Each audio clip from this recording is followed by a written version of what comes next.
ایک شخص نے اللہ کے راستے میں جانے کا ارادہ کیا، گھر گیا، بیوی سے مشورہ کیا کہ میں اللہ کے راستے میں جانا چاہتا ہوں۔ بیوی بھی بڑی دیندار تھی، اس نے کہا میں تو تمہارے ساتھ نہیں جا سکتی، البتہ تم چلے جاؤ، بچوں کی دیکھ بھال اور تربیت میں کروں گی، اس طرح اللہ رب العزت مجھے بھی ثواب عطا کرے گا۔ وہ شخص اللہ کے راستے میں چلا گیا اور پیچھے بیوی بچوں کی دیکھ بھال کرنے لگی۔ اس دوران عید آ گئی۔ اس شخص کے بچے محلے کے بچوں کے ساتھ کھیل رہے تھے کہ وہ انہیں چڑھانے لگے کہ تمہارے ابا تو یہاں نہیں ہیں، لیکن ہمارے ابا تو یہاں ہیں، ہمارے تو مزے ہیں، دیکھو ہم نے کتنے پیارے کپڑے پہنے ہیں، ہم نے گھر پر کتنا مزے کا کھانا بنایا ہوا ہے، اور ہم ابو کے ساتھ گھومنے پھرنے بھی جائیں گے، لیکن تمہیں کون لے کر جائے گا؟ بچوں کی والد کے بغیر پہلی عید تھی، لہٰذا ان سے وہ باتیں برداشت نہ ہو سکی اور روتے ہوئے گھر کی طرف چل دیے۔ گھر پہنچ کر ماں سے لپٹ کر زار و کتار رونے لگے۔ یہ منظر دیکھ کر ماں بھی اپنے آپ پر قابو نہ پا سکی اور وہ بھی رونے لگی۔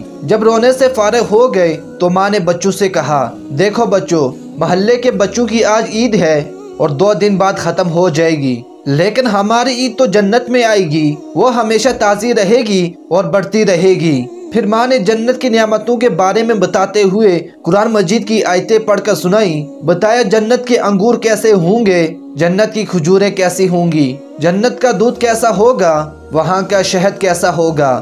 یہ باتیں سن کر بچے ہنس پڑے اور کہنے لگے، بس امی ہمارا تو کام بن گیا، ہماری تو ایسی عید ہے جو کبھی ختم نہیں ہوگی۔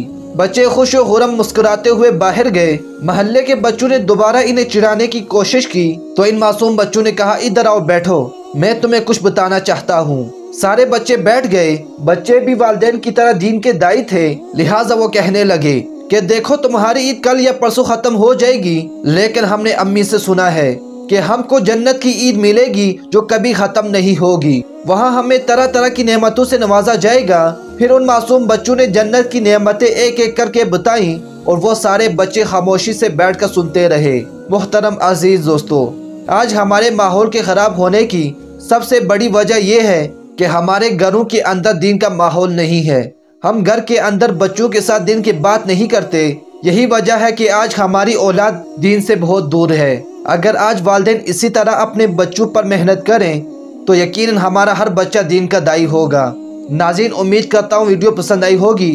مزید ایسی ویڈیوز کے لیے ہمارا چینل سبسکرائب کریں اور مجھے اپنی دعا میں یاد رکھیں۔ اللہ حافظ۔